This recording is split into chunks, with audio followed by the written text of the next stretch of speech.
Dear chess friends, welcome to my YouTube channel once again. It's been a very busy summer for me with a lot of commitments, chess camps and so on. Finally, I think I'm more or less done with everything and back to my regular schedule. I'm very excited to introduce my new work. It will be Black Repertoire against Reti move order and Advanced Reti.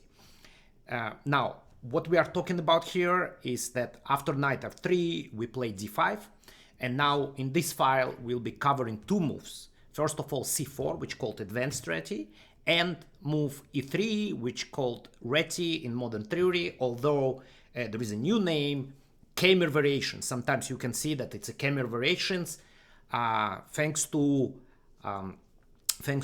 German super Grandmaster Vincent Keymer, who has been playing this line a lot with white pieces. Also, he made some publications, if I'm not mistaken, in cooperation with Chessbase.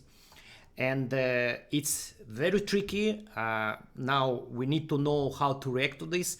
And the most important point that I got a lot of requests to cover those lines, because on my site you can find Queen's Gambit accepted repertoire where we play d4, d5. You can find Queen's Gambit declined aggressive repertoire where we play d5, e6 and so on. So those players who already got my files from the site, so they obviously started to play this, and they face also this tricky move order, knight f3, followed by e3 or c4, delaying d4.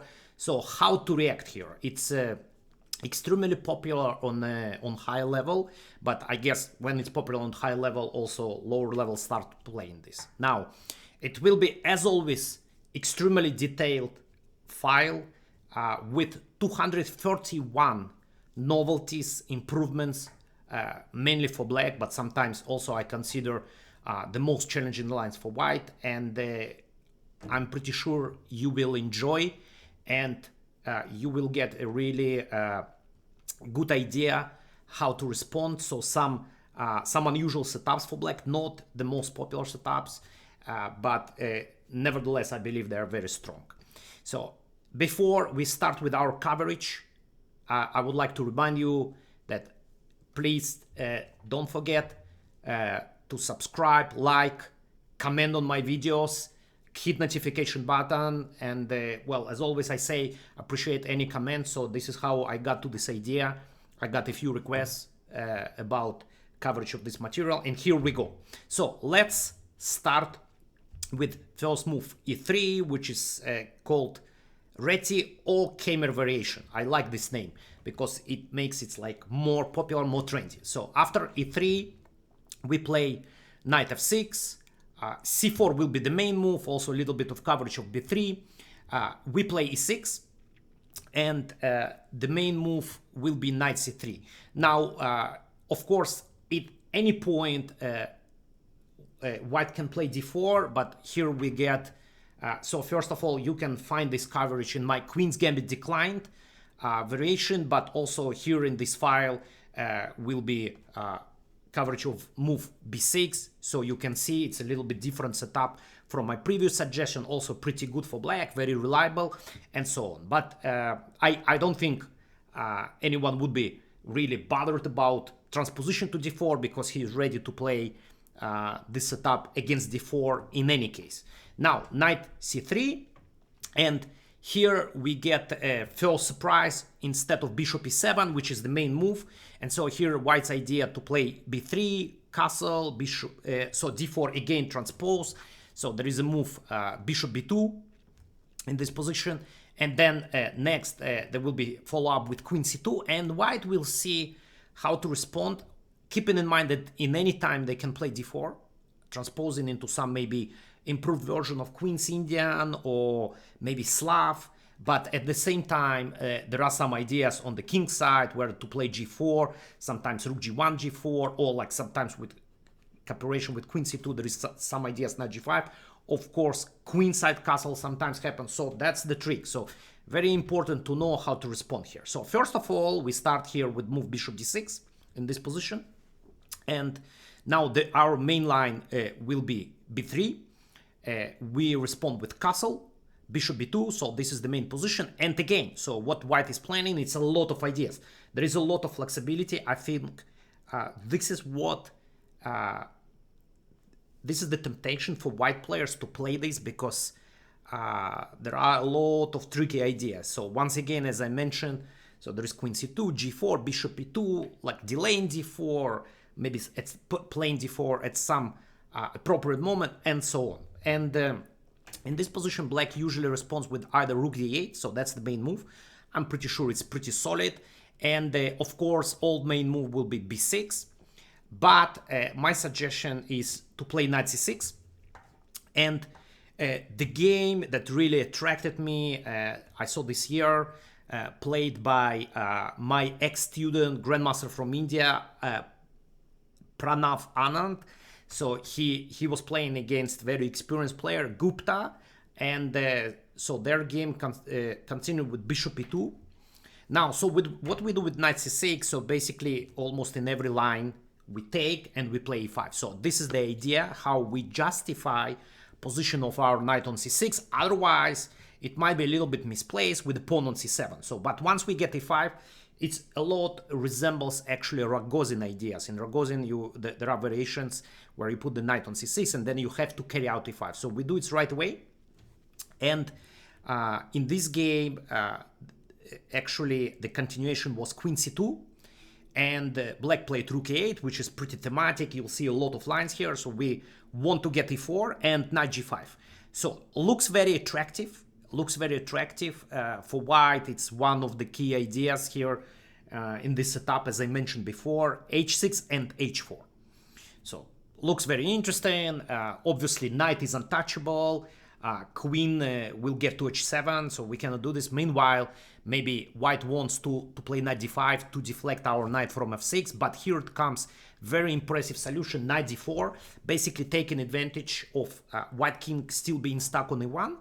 And after e4, the position opens up in black's favor, and black won a very nice game. Also, I had a very interesting improvement here over this in this position, that just to play c5. There was some other move, I think bishop c5 was played in the game, but it appears that c5 is very strong. And the point is that, not only king on e1 is a problem, like there is no castle, probably white has to play king f1, but also bishop on b2 stuck. And then already we can take, so it's very, very concrete. So we can already take and play knight e4, and black is taking over with a very big advantage, knight d6, queen d6. So that's the line, that's the game that really... I paid attention to this game. I was like, well, you can play knight c6, which is so different from regular setups where it's either c5, knight c6, or b6, bishop b7. Well, that might be something interesting. Now, d4, so what we do with d4, if white gets back to some d4 systems, once again, we justify our setup by playing e5, and the play is very concrete, and at the same time, very simple. We always want e4. If he takes d5, knight e5, no problems. And so that's the line. As always, full coverage. And a very interesting idea, which is supposed to surprise your opponent very easily, because also from white perspective, you have to study so much here. So this is one line that will be covered in my file in Keymer variation, or so-called Reti. And now the move c4. I'm a big believer also from white side, if there is a chance, we have to go d4, grab space. Now the same applies to white when we play Benoni. There are some players, I'm always fighting with my students who are reluctant to play d5. I'm always, well, you have to play d5. You have to play d5. You get so much space, and it's always good chances for advantage. Now, there will be coverage of 6 moves here, but I would like to mention 2 maybe major continuations. First of all, g3. So what happens? White just goes for regular Benoni setup. So now we don't need c5. So we are tempo down. It's obviously reverse Benoni with black, but like white would be tempo up. So we would have pawn on c5. In many cases, we don't really need this pawn. So we just continue knight c6, and we can use c5 square later on with the knight. You will find a lot of variations where knight is transferred to c5. Now we play e5, and now after d3, we get just regular play. It's like well-known bishop b4 check, bishop d2 a5. Pretty thematic idea for Benoni. I remember my coverage of this type of Benoni from white side. There was also bishop b5 check. So that's very reliable, solid variations, but there is something incredible here. So castle, why not castle? Now, why we need to play d3? So there is this interesting idea. Maybe white is trying to play b4 sometimes, taking advantage that it's extra tempo, obviously, and it might work really well. But it appears that e4 is very strong. e4 is really incredibly strong in this position. And after knight e5, we actually sacrifice pawn h5. It looks like some crazy line, but in fact, it just works great for black. And again, thematic game which really drew my attention was played between Bellows, Grandmaster Bellows, and Justin Wank, I think. So and it was a very impressive performance from young player. He played bishop h3, 2 was played, and now we just play queen d7. So obviously we are going for h4 and queenside castle and everything, and this game continued just queen b3, queen b3, attacking on b7, so queenside castle, capture, queen f3. And it looks, well, queen g2, and it's pretty safe. But the whole point is that in many situations that it's not that we play and we are kind of like obliged to give mate after h4 and kingside. Our pawn on d4 actually restricts white all minor pieces on the queen side, and it's kind of like gives such a big space advantage that in this game, after knight f6, knight d3, h4, knight f4, so it seems like, well, white secured, but the problem on queen side remains incredibly important. So knight e5, queen g2, h3, so switching to pure positional chess. Now the problem here, of course, very specific. Knight on f4 is misplaced, and it's actually already winning position. Incredibly, just black gained so much space, and it was e4, d4, bishop e3, g5, knight e2, queen d3, and black won in a very convincing fashion this game. Well, you can play chess like this, e4, knight e1, h5. It's not only for blitz, but it's really strong idea.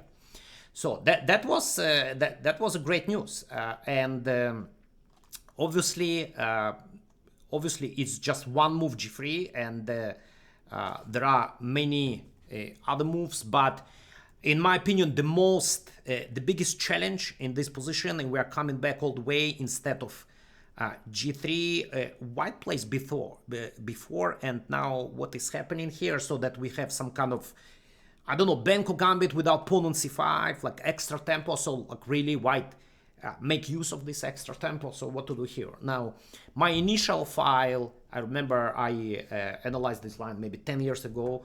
I wanted to play f6. Once I got to this variation, I realized that after e3, e5, c5, this is very wild play, and it's usually a5 and queen a4 check, and bishop comes to c4, and we cannot castle. It's probably black is fine, but it's very complicated, wild position, which is very hard to explain. It's rather like computerish play, so I thought like, well, it's too complicated and maybe somewhat dangerous. Then at some point, I noticed that many strong players actually start to play c5, and they say, well, we play Benko gambit, tempo down, but we don't need to fight for advantage, we need to equalize. And actually you can find this move quite popular on the very high level. I remember Caruana played, and I made my file, and it seemed okay, very reliable, solid, no questions about. But I wanted to offer something special, and then I discovered this very interesting move g5.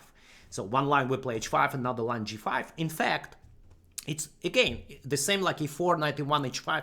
It's not some crazy stuff. It's really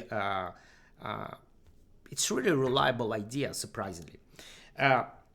Now, I want to say, first of all, it's not even right now pawn sacrifice, or we're not really sacrificing pawn. So we actually play e5, and it's double attack, knight on g5 and pawn on b4. And this line is totally fine for us. We just exchange, we play b6, bishop b7, and we're gonna castle queenside with the setup knight d7, queen e7, queenside castle, and we have, again, space advantage in the center. This is what I like. This is the biggest challenge. I know, like, playing d4. Playing d4 is very, very important decision. Now, this is one line, so there will be once again very detailed coverage here with 7 moves for white, basically every move that has been played, h3, d3. I want to mention one idea where white plays queen b3. Now, one more thing I want to say about g5. It's not only that we go aggressive and we want g4, obviously in some lines, no questions about, but we also just doing basically so-called long fianchetto. We want to play bishop g7. So I actually wanted to show with the arrows. We want to play bishop g7, and just having pawn on g5, sometimes have g4. So in many situations we don't have really crushing attacks here, although there are very sharp lines, but we just want to develop pieces. So instead of g6, we play g5. So that's very important to understand. Here after queen b3, actually I discovered very interesting, instead of playing bishop g7, there is a very interesting pawn sacrifice. So surprisingly, we can play e5. So we are threatening now, we don't want g4, but rather e4. That would be like great. Now, so white has to accept challenge with knight e5, because after d3, we just like start gaining a lot of space. We play g4, knight to d2, h5, and it's just massive space advantage. And guys, don't forget, one of the main ideas that we kind of like decided to go for d4, it's space advantage and problem with white minor pieces on the queen side. So white has to accept the challenge, in my opinion. So then we play bishop g7, knight d3, knight f3 will run into g4. So then we just go for quick development, knight f6, g3, castle, bishop g2, rook e8. And now pawn on 2 is hanging. He might play bishop b2 and a5. And it's a terrific compensation. There is only, if I remember correctly, only one game here. But we have very rich play with a lot of ideas. I mean, when you see this position, once again, I want to emphasize this. It's not about attack. It's not about that we'll get pawn on e2. Finally, he can castle and just give pawn back. It's all about these pieces being misplaced thanks to the move d4. And I think it will be a huge relief for you when you finally study move d4 on move 2 after c4, because otherwise you play e6 or c6, and once again white is flexible, b3, e3, and so on. I know I had a lot of conversation with my students, and I noticed also in comment section. But now when you play d4, ambitious, aggressive, in many lines black is taking over. So guys, I really hope you will be interested in this material. Once again, there is an option, you know that there is an option to go to my webpage, ask-avrukh.com, ask-avrukh.com, and purchase a PGN file with super detailed analysis. But those who cannot afford, or maybe like want to wait, so you got like very interesting ideas for you to discover by yourself. Already you have directions, and that was very important. As you notice, there are a lot of choices for black. So like for instance, move g5, you can play many moves, right? So now you already got the ideas. You can get to the chess base, pull the games, develop your own files.